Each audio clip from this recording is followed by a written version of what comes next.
So it's now my pleasure to welcome our two guest speakers. Their bios and a bit of background about their stance on Catholic education is in your program. Dr. Rebecca Hammel is the Superintendent for Catholic Schools in the Diocese of Dallas. She leads a team that supports 36 different Catholic schools in the diocese involving 14,000 students. It's a big diocese, as Rebecca's shaking her head. And I personally have had the distinct pleasure of working with Dr. Hammel since she came to the diocese in my work on the Bishop Lynch Board of Directors. And I can tell you personally how dedicated Rebecca is. I mean, she gets around to meetings all over the diocese, to these different board meetings. It's amazing. And just tremendous thank you to what you're doing. And Kaitlyn Aguilar is one of the 36 Catholic school presidents and leads the team at Holy Trinity Catholic School, located very close to the pastoral office. As Kara mentioned, she previously served as principal at St. Mary of Carmel Catholic School and is a regular recipient of tuition assistance grants from the Catholic Foundation. So again, thank you to each one of you. As I told Kaitlyn earlier, my sainted mother, who I mentioned earlier, went to Holy Trinity and got married at Holy Trinity. So it's a beautiful place, tremendous community. So thank both of you, and we welcome you up.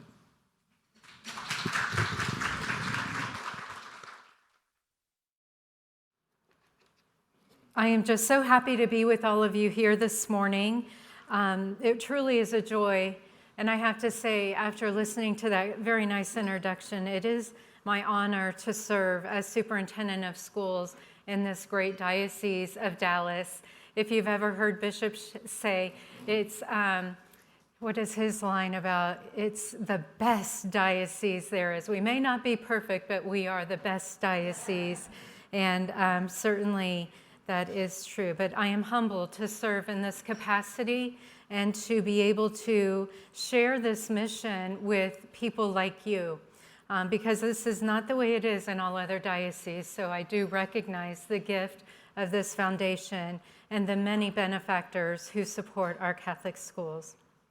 So through our theme today, On Shoulders of Giants, Honoring the Past and Shaping Our Future, I invite you all to reflect on the extraordinary legacy in Catholic education that we've inherited and the inspiring work that still lies ahead of us.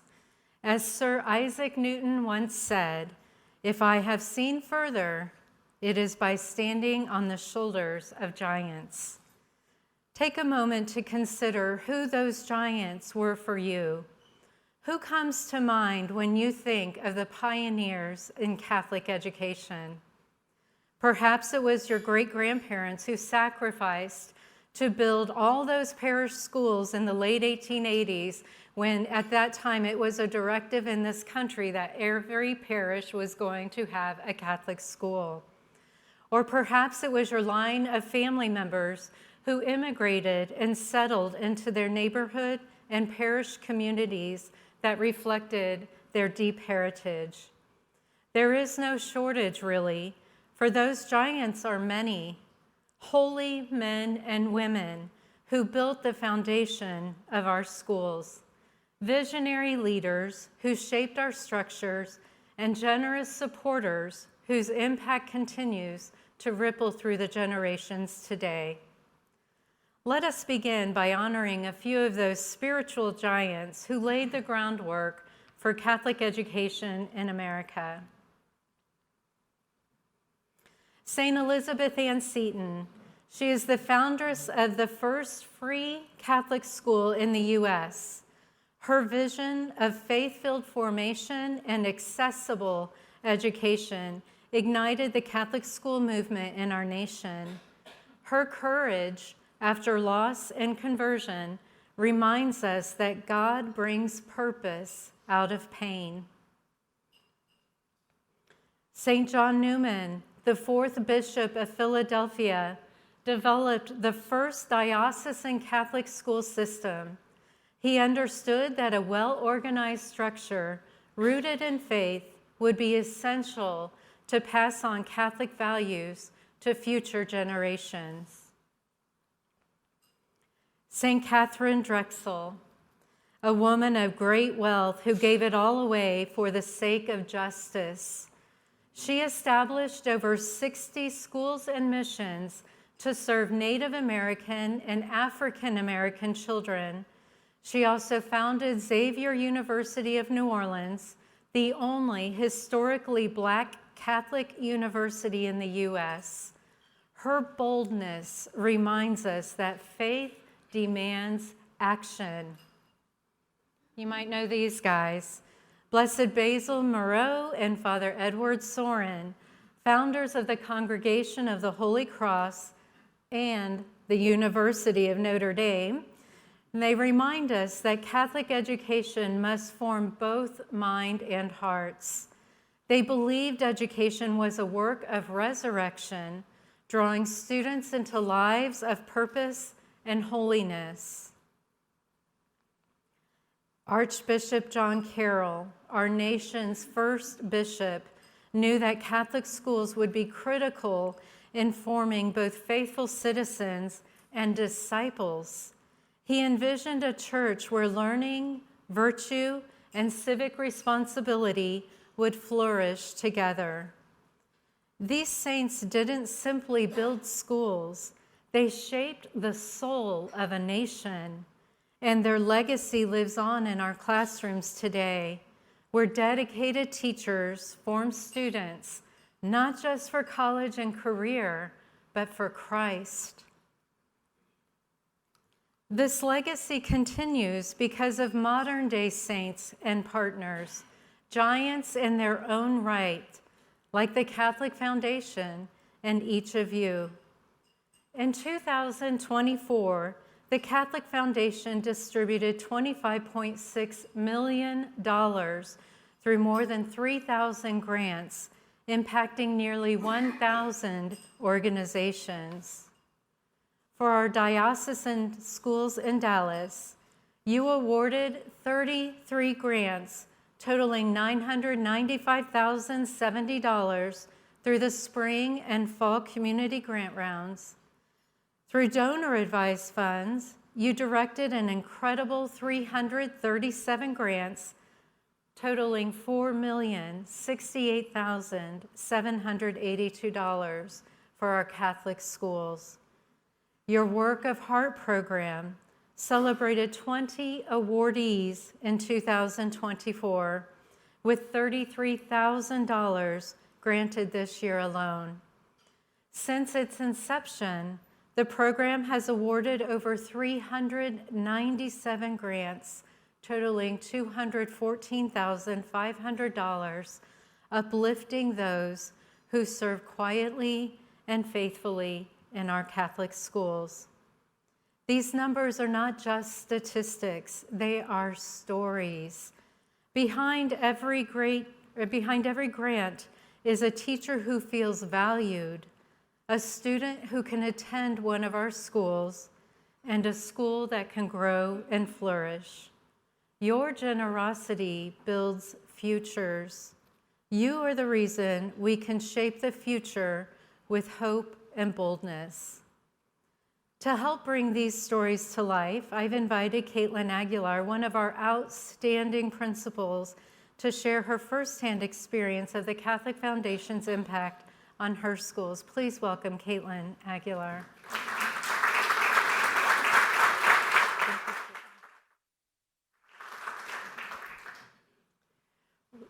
Good morning. It's a privilege and a blessing to be here.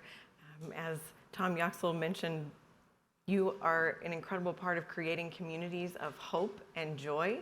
And I have the distinct privilege of being the person that gets to see that joy every day. Although we're all excited for summer, summer's not my favorite time of year because the building is so empty and quite frankly lonely.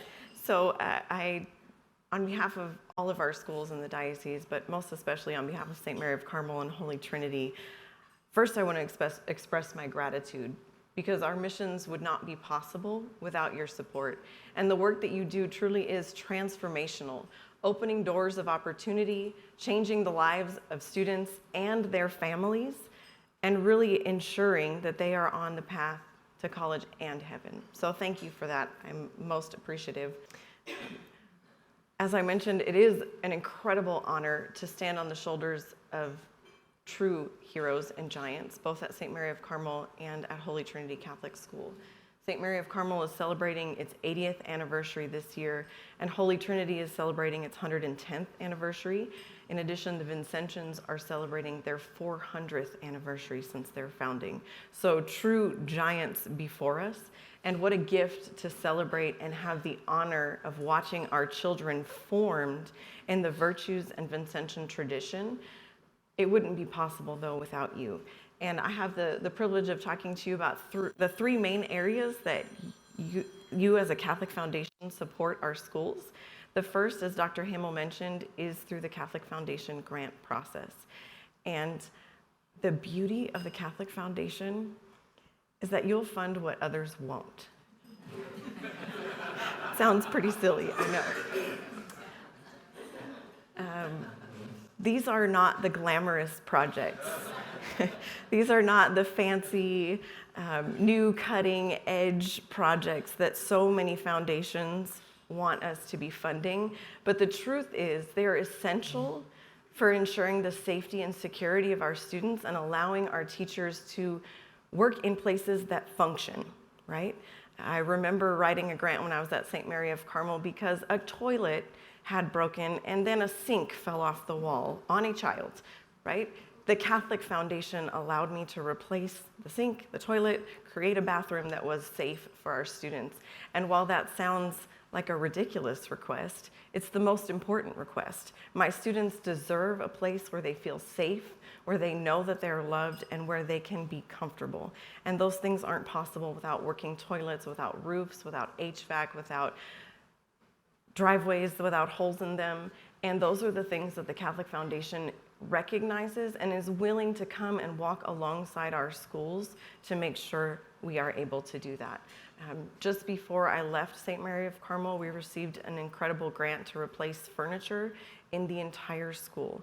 When I arrived at Holy Trinity, I found out that our laptops didn't work, our internet was down, our internet was broken, and the infrastructure for learning didn't exist. The Catholic Foundation, again, walked along right beside us and was able to help us install 27 new access points and purchase new computers for our students. Again, it's not the Ferrari, it's the VW sedan, but exactly what our schools need to make our missions come to life. The second way that the Catholic Foundation is transformational for our Catholic schools, and I'll use that word transformational again because this is the greatest gift of what I do as a principal, is telling a family that they can't afford Catholic education. The year that I left St. Mary of Carmel, 91% of our students received tuition assistance, and we gave out over $340,000. This year at Holy Trinity, 41% of our students received tuition assistance, and the total that we gave out was over $290,000.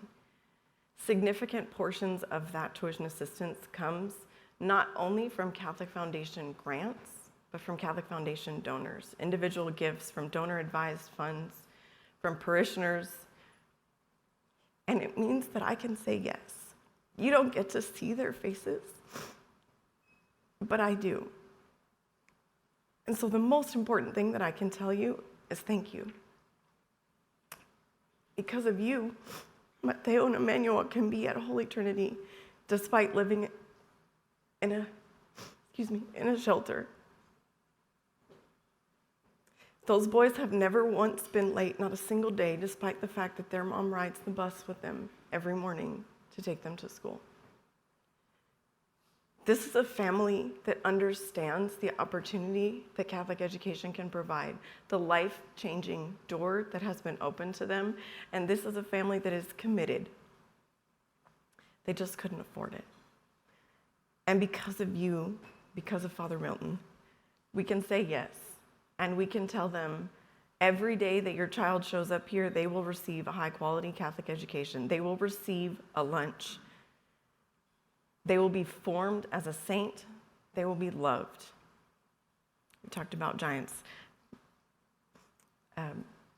Blessed Basil Moreau said every child deserves to be known, loved, and served. God should be known, loved, and served. And our students in Catholic schools are known, loved, and served but we couldn't do it without you. And the last thing that you do that's transformational, and I have never worked with a foundation that is so incredibly connected and knowledgeable, and the staff at the Catholic Foundation truly is the best that there is. They know you as donors, they know us as a community, and they are actively working to connect your interests and your desires with the needs of each of our schools. A few years before I left St. Mary of Carmel, we had the opportunity to partner with Wesley Rankin Community Center to offer a program called Scholars to support our students with a diagnosis of dyslexia. It was going to cost me $8,000 to support 20 students in an after-school program, 4 days a week for the entire year. St. Mary of Carmel did not have $8,000 in the budget. And Ann Latier and George Michael knew a donor, and they made it happen. They are constantly calling us as principals and saying, what are the needs? What would make your mission even more vibrant and even more alive? Just this morning, Ann Latier told me, I have a question from a donor, and you can see her wheels turning. It's an incredible gift because I don't have time, in truth, to write a grant for every single need that we have on our campus. But I know those needs, and to be able to share them with Ann, to share them with the community, and to have things met, to have things happen, that is the greatest gift, because you are visionary philanthropists who care about the mission of Catholic schools. And so, as I mentioned, the most important thing that I can tell you is thank you, because you don't get to see the joy. I tried to put as many smiling faces as I could on my slides so you can see a little bit of the joy, because it's there. And truly, our schools are places that will generate the next leaders in our community. Who knows?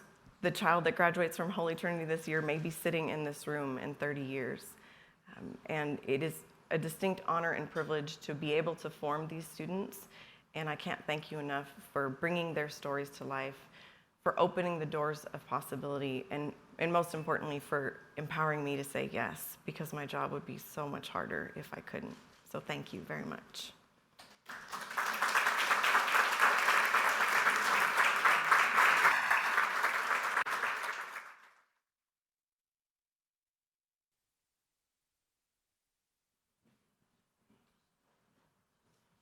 So you can see why we invite Kaitlyn to come to events like this. Truly, we are so blessed in this diocese with stellar leadership, and she clearly is one of our rock stars. We started this morning with the pillars of Catholic education in the United States and recognized that we are now the giants on whose shoulders the next generation stands. As we look to the future, we do so with hope, because of the foundation that you've helped us build. I'd like to share with you some of the challenges and work that we've been doing in the Catholic Schools office since my arrival 22 months ago. Months, not years, months. There is work to be done for sure, as many of you are aware. Our schools in the South and West, Dallas, are under-enrolled, and that creates financial constraints and limited operating budgets. In addition to deficit budgets, we realize there is $20 to $25 million of deferred maintenance for us to tackle at several of these schools. These are real challenges, but we join in Pope Francis's Jubilee year theme and operate with great hope that we can and will restore viability to these schools. We have prioritized several strategies to achieve this. Creating more opportunities for shared services that mimic our existing partnership with Catholic Charities is just one. This would provide, Catholic Charities shared maintenance program is a partnership where Catholic Charities servicemen come to 4 of our schools twice a week and provide maintenance service to those schools who didn't have it before. In one of our schools, I asked, well, how do you manage like the day-to-day? Who's taking out the garbage? Simple little things like that. And the principal told me one of our teachers stays after school and does that. We're currently scouting out other opportunities to share more services, such as our lunch programs, IT services, janitorial and pest control, and even shared teachers to reduce those overall costs. Through these efforts, we have reduced reliance on the diocese from $3.5 million to a projected $2 million next year. With the help of the Catholic Foundation, another great opportunity has arisen. The CSO secured a grant for $700,000 to provide experiential music instruction for 4 of our under-resourced schools over the next 2 years. So 4 of our schools will receive new instruments so that children as young as pre-K 3-year-old can start experiencing music by doing and not just watching. The grant also affords those 4 schools new band equipment for middle school age students who are eager to learn to play an instrument.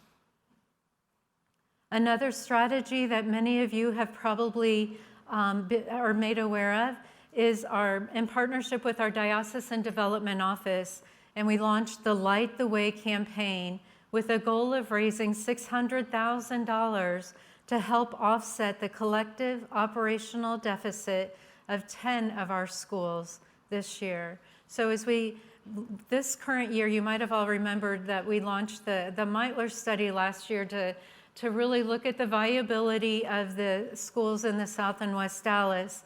And we developed this model that would move us forward. But at present, the diocese is supporting several of our schools to the tune of about 3.5.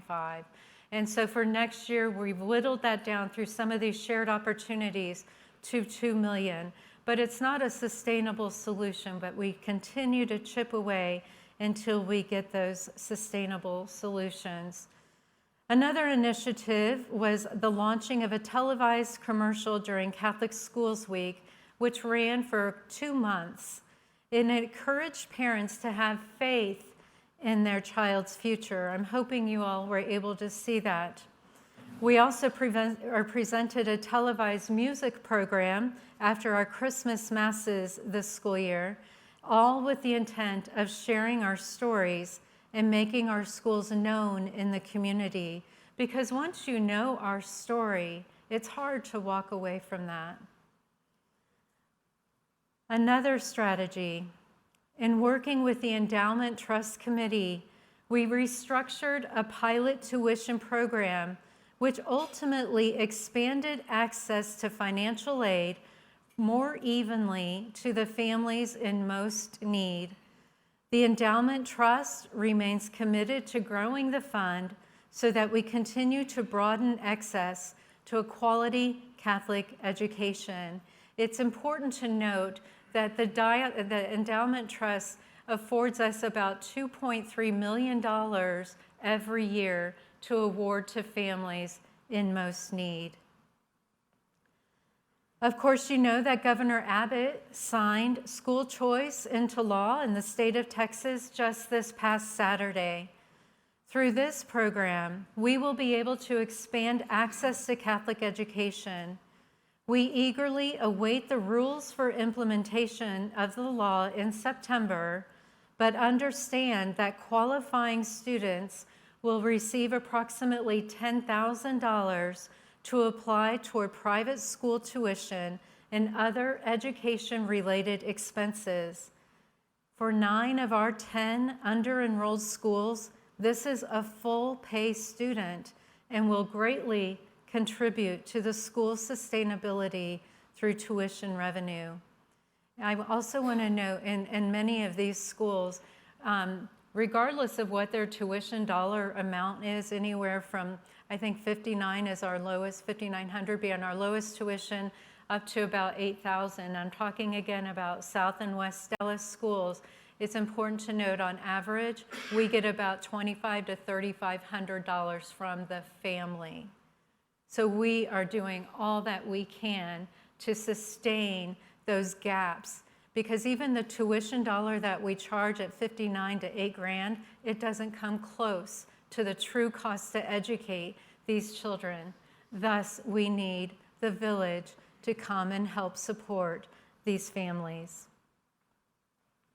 Certainly, as now parents will have choice in their children's education, we are mindful of our need to monitor the quality of our academic offerings and the families' experiences as part of our admission and recruitment processes. To that end, we are working with schools to evaluate these things carefully and to monitor growth in learning. We are, in fact, changing our standardized test next school year for our elementary students from the Iowa assessment, which probably many of us in this room took. Remember bubbling in all those dots? Next year, we will be moving to the NWEA MAP growth test, which monitors learning and growth at 3 different times in the school year. Finally, as we consider expanding our reach of Catholic education, we have to speak about our Collin County project, Mother Teresa Catholic School in Frisco, Texas.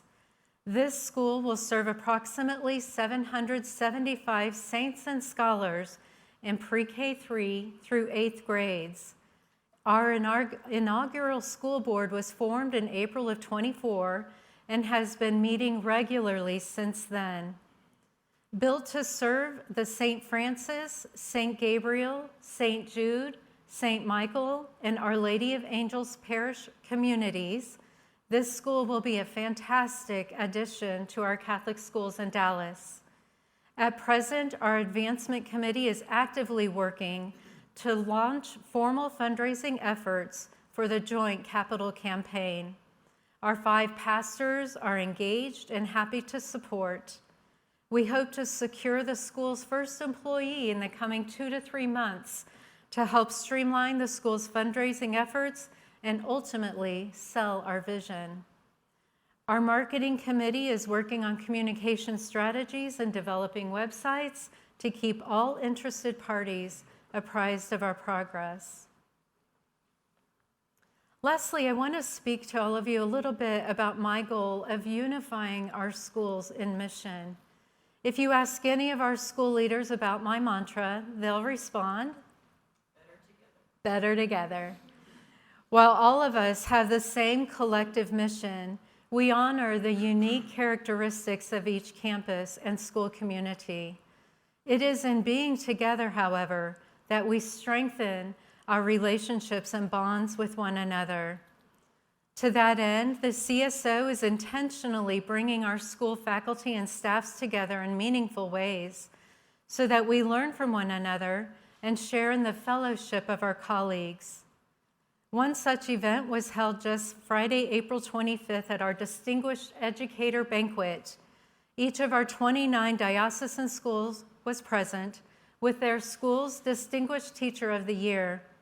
From them, we drew 5 honorees who went above and beyond to model Christ, the teacher, to his or her students. We celebrated Annie Hill of St. Patrick and Linda Urick of St. Joseph Waxahachie as our honorable mentions, and recognized Daniel Harrelson of Bishop Dunn, Alicia Yalowitsi of Holy Family, and Marta Munoz of Holy Trinity as our diocesan educators of the year. The Catholic Foundation was our partner sponsor, providing each of our top 5 honorees a monetary award. Next, and quite possibly my favorite event of the year, was our Administrators Retreat. Held at Montserrat on the coldest days in February, complete with freezing rain that prompted the administrators to get up early the next morning to call off school or pivot to e-learning. We spent 2 days and nights in prayer and fellowship. We laughed, we prayed, we played, and we reflected on our role as Catholic school leaders, understanding how God calls us to this beautiful mission at this time, at this place, and all together. School leadership can be lonely. We therefore know and trust that we are indeed better together. And I have to share with you again that we are so blessed in this diocese with many stellar school leaders. It is true that we are better together, and when we stand as one, we are the one body of Christ. We're there for one another, we pull each other up when needed, and we're already seeing the fruits of these efforts as our relationships are strengthened and our bonds are stronger. We're seeing new partnerships blossom and resources shared in new and meaningful ways. We are, after all, brothers and sisters in Christ, and that calls us to a higher purpose to love one another. In closing, I will share that our dream is bold. We dream that every child who desires a Catholic education will receive one, that every teacher is formed and supported well so that they can deliver their very best to our students. And we dream that every school in the Diocese of Dallas is a thriving community of faith, learning, and service. And just as the saints and many of our parents and grandparents built our schools brick by brick, we are now building the kingdom through relationships, generosity, and shared vision. And in the case of Mother Teresa, brick by brick. Today, as we honor our past, we give thanks for all the giants whose shoulders we stand upon, the saints, the visionaries, and benefactors like you. And we recommit ourselves to shaping the future together. I thank you for your enduring support, your prayerful presence, and your belief in the mission of Catholic education. May God bless you abundantly, and may we continue to walk forward shoulder to shoulder in faith and hope. Thank you.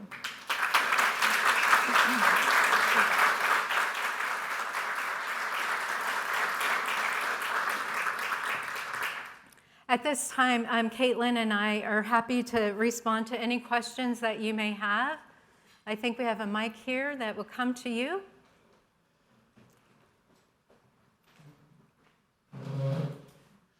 Beginning in August of 2026, and I'm talking about day one, not long term, what kind of impact do you see on the schools and the diocese when the school choice law actually kicks into effect? Very good. We have, I believe the answer is it will impact a lot of our families. So if I could take a moment to explain, there's a tiered approach to how those ESAs, Education Savings Accounts, will be distributed in our state. So the first of 4 tiers is devoted to students with special needs. They have to have a diagnosed exceptionality that qualifies them for special education services in a public school, though they can come to a private school, of course. Those students would have to have a family income less than 500% of the federal poverty level, but y'all, that's $160,000 for a family of 4. So you can see the expanse here. That dollar amount is about $30,000, up to $30,000, which is a significant amount.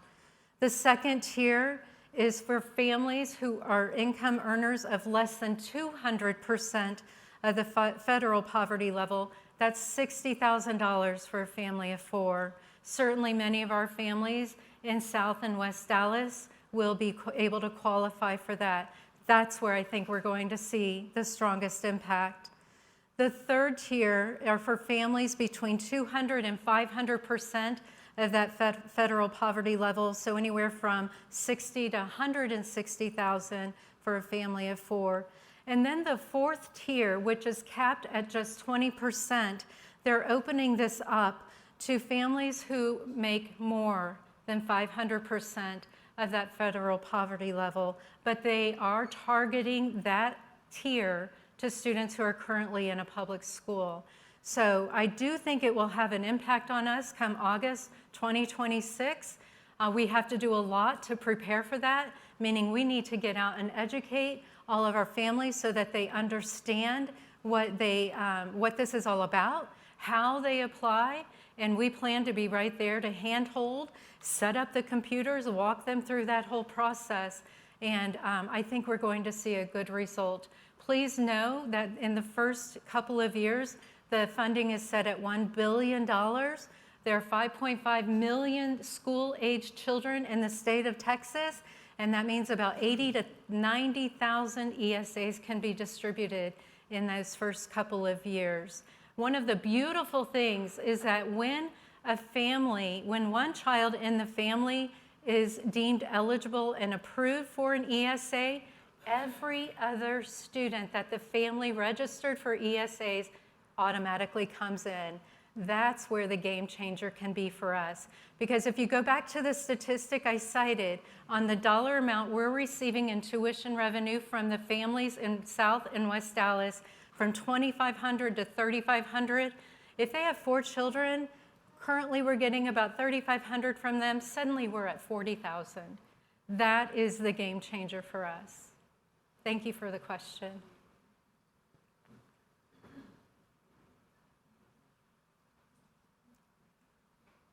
No others?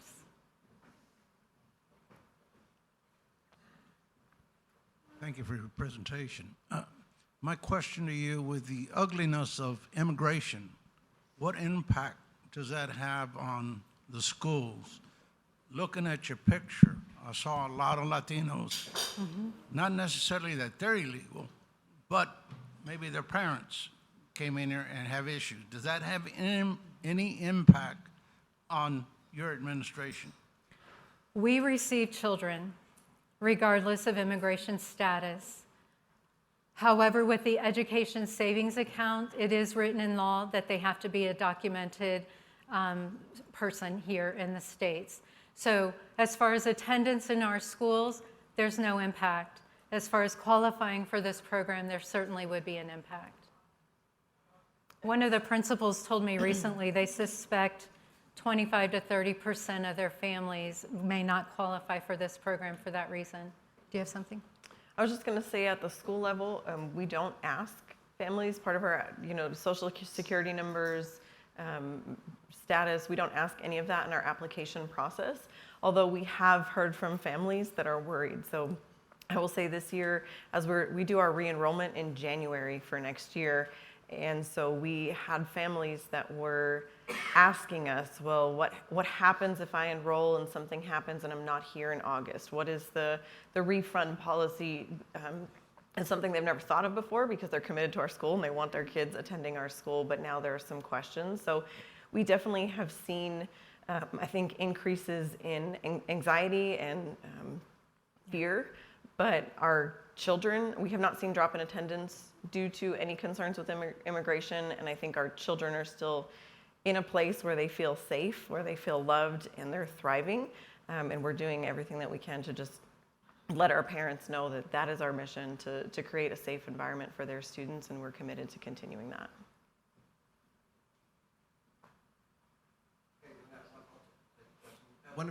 At your previous school at St.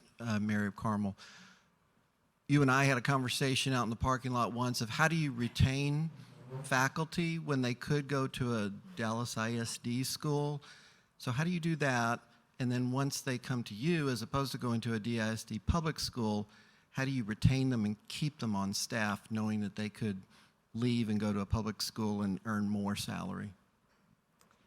Staffing, I think, is one of the largest challenges for our Catholic schools, in particular at St. Mary of Carmel. At Holy Trinity, we're incredibly blessed. We had donor support that helped us increase our salaries, so we're paying about 90 to 95% of DISD, whereas most of the southern and western schools in the diocese are paying closer to 70 to 75% of DISD salaries. And I will tell you, that's just a labor of love. For me at St. Mary of Carmel, retaining teachers is about making them feel loved, supported, doing everything you can to provide for their needs, whether that's a curriculum resource or a shoulder to lean on when they've had a bad day. So I think at St. Mary of Carmel, for me, retention of teachers was about building relationships, empowering teachers, giving them leadership opportunities.